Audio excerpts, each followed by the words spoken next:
2009, the month of June. I'll never forget the day, the 30th. I went in to have my first surgery on my stomach. My diagnosis was gastroparesis, basically. My food stopped digesting and it was rotting in my stomach. The doctor said that if I would have waited any longer, I would have died. Out of 5 specialists, they had to figure out what they were going to do. 2016 was a hard year for me. Having 8 surgeries after so many complications, having to have surgery on my stomach, finding out I had cancer, and also finding out that I had seizures in my sleep. It was a difficult year. They decided to go back in to reconstruct my stomach. Anything like that? Jermane, okay, very good. Right? Yes. Okay. I'm Tamara. Hold there. Offspring? Our godson. That's our godson, Jermane. Custody over. Okay. Looks pretty happy back there. Hey everybody, it is surgery day. We are just finally here. We are excited, nervous, but we know that he's covered. We know everything is going to be all right. So we are just waiting for things to get started, waiting for him to get checked in. Look at you. Oh, you can't. You're looking at me. Bless you. Well, we're here at the hospital, everybody. My godmom is here with me. Hi. Wifey. Of course. And then the camera guy. Y'all gonna see that later, but I can't tell y'all everything. But we're gonna walk up here to the 3rd floor. No, this is just on pre-op. And when it appears on the board, it will say patient in room. That means surgery room, not back in the room. And I'll take any messages and all that I get. I got it in the room. And they'll come to the store and call your name. What's up, everybody? Today is the day. It's almost 7:30. I'm here in the waiting room, just sitting here, waiting on them to come and get me so they can take me back and get me ready on ash, as you can tell.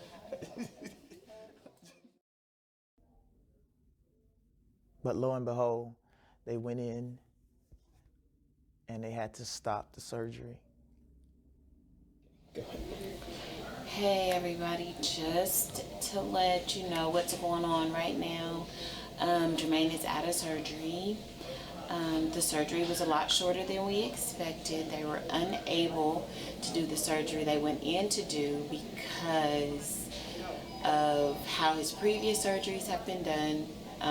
His stomach is actually behind his colon, and they were not able to get to what they needed to without cutting him open completely. And the doctor did not feel safe doing that here. He said he does still believe that Jermane needs to have the surgery, but to get it done, he is going to refer him to a surgeon in Houston. So many things ran through my head at the time of that surgery. I was so scared. I was devastated because I didn't want to have the surgery anyway, but I had to have the surgery to make sure that I would still be on this earth. I appreciate this doctor because some doctors, they wouldn't do, things like that. He found some things, he cleaned up some things, and he removed some things that needed to be removed. But when I came out of the surgery, I was in a lot of pain. And finding out that they could not solve the problem, it really bothered me. I gotta take this phone call and we can come back in. Think about it and see if that starts to work better. And they give you a bolus? Yeah, we just gave him a bolus. Yeah, but she was talking about Let me go see what she's gonna do. Well, she. Let me go see what the doctor's gonna do. Okay. I'll be right back. I'm not. Oh, you recording? You finna see the real me. I'm not too much caring for that nurse though. What was she saying? Because it's like she came in and said that the doctors ordered Tylenol. Needed to take Tylenol. I said, take Tylenol. What is that gonna do? For your pain? I said, okay. I said, and I've been asked for liquid Benadryl. I said, I've been itching. I said, I know you gave me a Benadryl. I said, which is not helping because I'm still itching. And we asked earlier if they could change to the liquid Benadryl so that, it goes right into it. They have liquid Tylenol. Then she said, but then she said, Do you remember when they offered you Tylenol? No, I don't remember that. I don't remember that. I don't remember them offering me Tylenol. But why would somebody offer you Tylenol after them cutting you open, and then they offer you Tylenol? What is Tylenol going to do? But I was told that I let the nurse have it. Pastor Bernard McFarland. He, I considered him a father figure. are you not doing that? They trying to make me come. They trying to make me come out here. Just have to, you know how the nurses are. Yeah. And so I'm trying my best. I've been doing good. How do you feel? I'm hurting. Tell me what's going on. I'm hurting. Met him singing with the Voices of the Dream, and he was one of the tenors singing in the Voice of the Dream. And I'll never forget him because he used to have these long, smoky gray dreads, and he will always encourage everybody. It's awful, isn't it?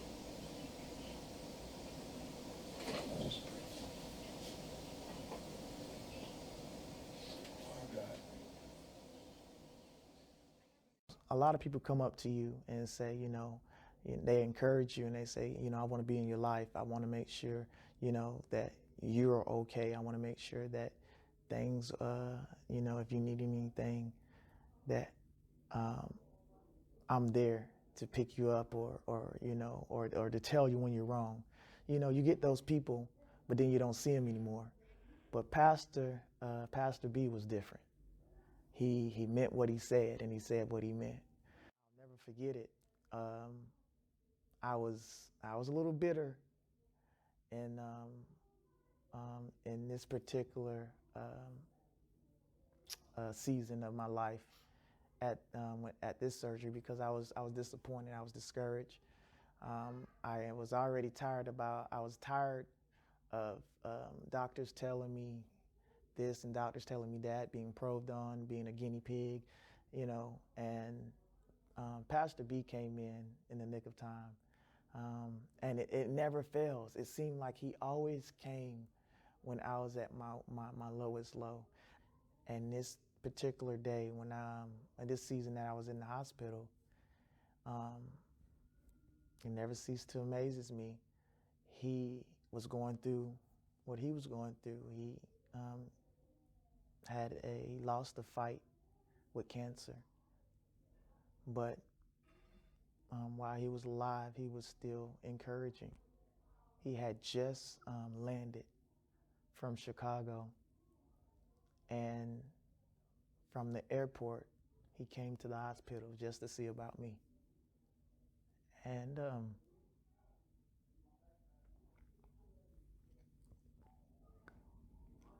yeah.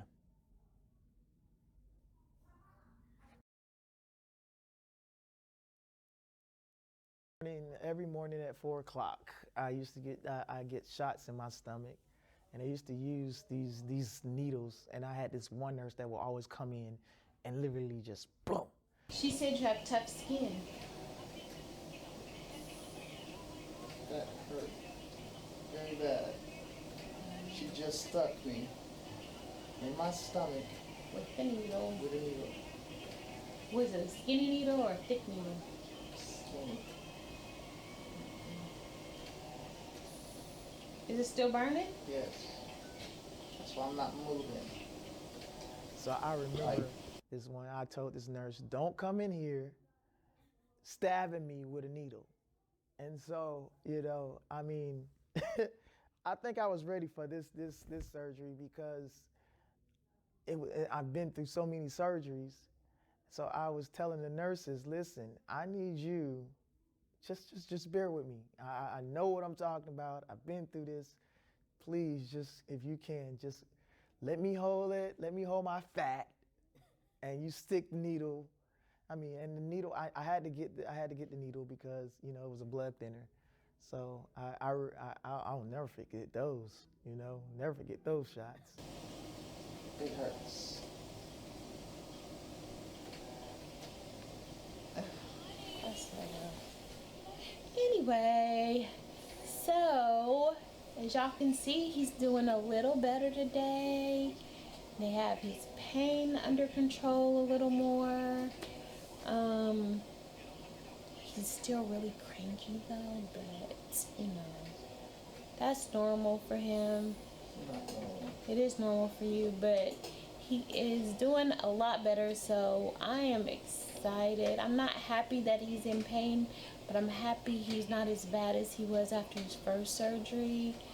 He's doing really well. He was walking today, so everybody's prayers are being answered. I thank y'all again for your prayers, and so we're just gonna stay on this recovery journey until he's completely healed and we can get him back out there. Isn't that right, babe? I started feeling better. I guess I started feeling better. I think it was the drugs. I mean, the drugs made me feel a lot better. But I started feeling better. Any hospital when you're in, they always, even the first, I never got it. They always wanted you to walk on the first day. But I would always tell them, listen, I'm not walking. Don't come in here unless you got something to give me for this pain.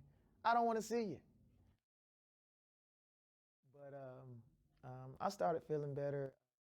So my doctor came in this morning at 3:45-ish a.m. and she finally released me to have light solid food. So they gave me this, and it's an actual menu.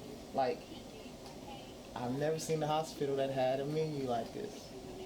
Like full course, I mean, you talking from omelets to different types of meats, grilled, shrimp entrees. Look at this. They got flank steaks, you got grilled check this sand. out, guys. I'm just so bored. So I went and I was pushing buttons on this remote. And check this out. Watch this. Oh, look at this. I can close the curtain with one finger and open the curtain and close the curtain. You see that? Ouch.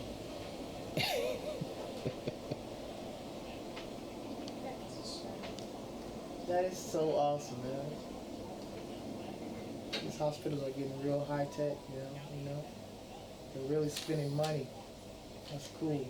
And look, and I got a button to turn off my lights.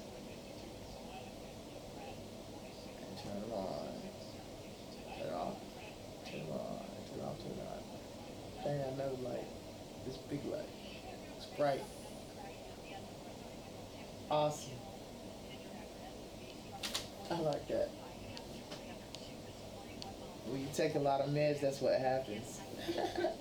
You gotta play with everything, even your bed. I can't play with the bed right now, but yeah. Anyway, I just wanted to show you guys that is awesome. Okay. Y'all pray for him, pray for him. And I tell people all the time, you never know what God is up to. And I remember Grandma telling me, try Jesus, because he's all right, I mean, if you try him and literally move out the way and let him do what he's supposed to do for your life, he'll turn a whole lot of things around. And so in this particular season, he turned a lot around for us. Tam and I never thought in a million years that we'll be homeowners because of the health issues we had. We didn't have bad credit. We didn't have, but our credit was bad because of the health issues. You look at our credit reports and all you saw was medical bills. Jermaine and Tamara, their children, Caleb, Xavier, Jermane, Jeremiah, and Caitlin, are so grateful to have this community to surround them. Family, friends, neighbors, and in this case, workers from 6 states across the Midwest who are joining us today. To turn this slab into a beautiful home for their family, hard-working family. And so without further ado, I'm going to turn it over to this spirited couple to begin our ceremony for today. Well, first of all, I would like to thank everybody for coming out. And so, I mean, going through what we had to go through just to get the home, it was worth it, because we spent a year going through different classes of new home ownership and hands-on building our home. And man, when we walked into that home, we looked at each other and we were like, God, I thank you. 2 years ago, God opened the door for me to release a single entitled This Joy. And after that, God just opened door after door after door. And we started going to different conferences, different award shows, different seminars, networking, not expecting me to win an award. But last year, I won 2018 Urban Male Vocalist of the Year at the Rhythm of Gospel Awards. And this year, God just kept elevating, and I got nominated for 13. I got 13 nominations this year. Out of the 13 nominations, I won 4 awards this year. With a person that is going through any tragedy, any issue, any turmoil, I'll say to them that you can make it. I know that sounds cliche, or it sounds, or we speaking to the choir, but you really can make it. You really can make it. This is the thing. The only way you can make it is to go through that test. You have to go through the test. You have to go through the hell. You have to go through every tornado, every storm that is thrown your way. You have to go through it. And yes, sometimes you're going to get scarred. Sometimes you're going to come out of there numb, hurt, discouraged. But I guarantee growth will be there. Happiness will come, joy, peace, and you will understand why you had to go through that. You'll understand why you had to go through the situation that you had to go through. And sometimes, I tell people this all the time, sometimes you don't want to go through the suffering, but you have to go through the suffering in order to get your blessing.